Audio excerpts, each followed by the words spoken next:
What if I told you that the history of South Africa is not just a story of gold and apartheid, but of ancient civilizations, lost kingdoms, and a people who refuse to break?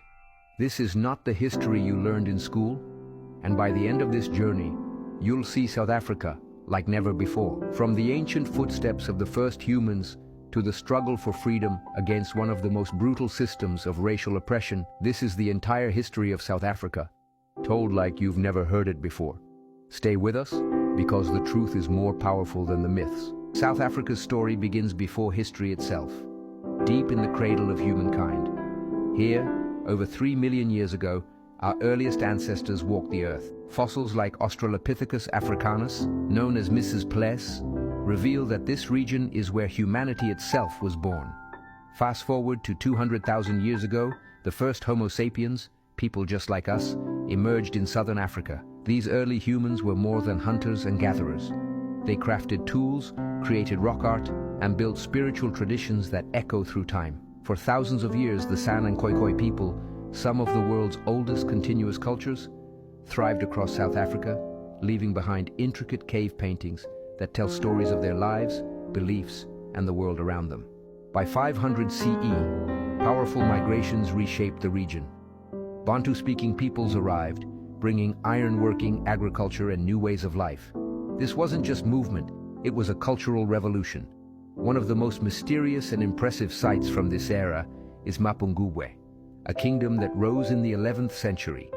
At its peak, Mapungubwe was a wealthy trading hub, dealing in gold, ivory, and glass beads from distant lands. The discovery of a golden rhinoceros buried with royalty proves that African civilizations were thriving long before European contact. Yet for centuries, these stories were hidden, deliberately erased to deny Africa's rich and complex past. In 1652, everything changed. The Dutch East India Company established a supply station at the Cape of Good Hope. But it wasn't just a stop for ships, it was the start of colonial domination. The Dutch settlers, later known as Boers, began seizing land, pushing the Khoikhoi people to the margins. For the first time, South Africa became a battleground between African sovereignty and European ambition.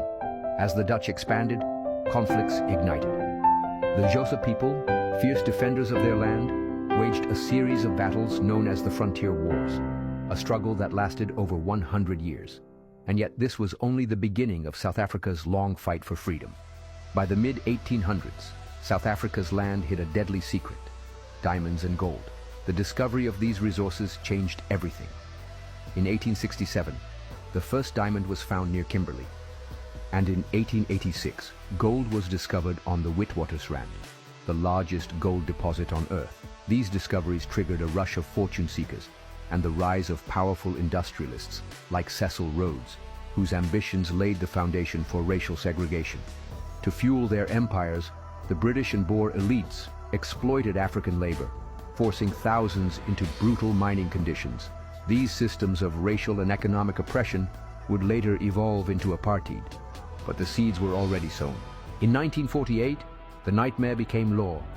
The National Party introduced apartheid, a system designed to strip black South Africans of their rights, their land, and their humanity. Black South Africans were forced into homelands, denied basic rights, and subjected to constant surveillance. But where there is oppression, there is always resistance. Heroes emerged: Nelson Mandela, Albertina Sisulu, Steve Biko, and thousands of others who risked everything to fight apartheid. In 1964, Mandela was sentenced to life imprisonment, but the spirit of freedom could not be caged. International pressure grew, protests erupted, and by 1990, Mandela walked free. In 1994, after decades of struggle, South Africa held its first democratic election, and Nelson Mandela became the nation's first black president. Apartheid had fallen, but the scars remained. Post-apartheid South Africa is a story of both hope and struggle. The Truth and Reconciliation Commission, led by Archbishop Desmond Tutu, sought to heal a wounded nation. But deep inequalities, rooted in centuries of colonialism, still persist. Yet, South Africa remains a land of resilience. Its music, culture, and people continue to shape the world. From the rhythms of Amapiano to the spirit of Ubuntu, I am because we are. South Africa's history is not just a national story, it's a human story, A story of ancient kingdoms, colonial greed, and the unbreakable spirit of a people who refused to be silenced. And here's the truth, this story isn't over. It's still being written today. If this journey through history moved you, there's so much more to uncover. Hit that subscribe button and turn on notifications, because here at African Echo, we bring you the stories they tried to erase. And remember, a people without the knowledge of their past is like a tree without roots.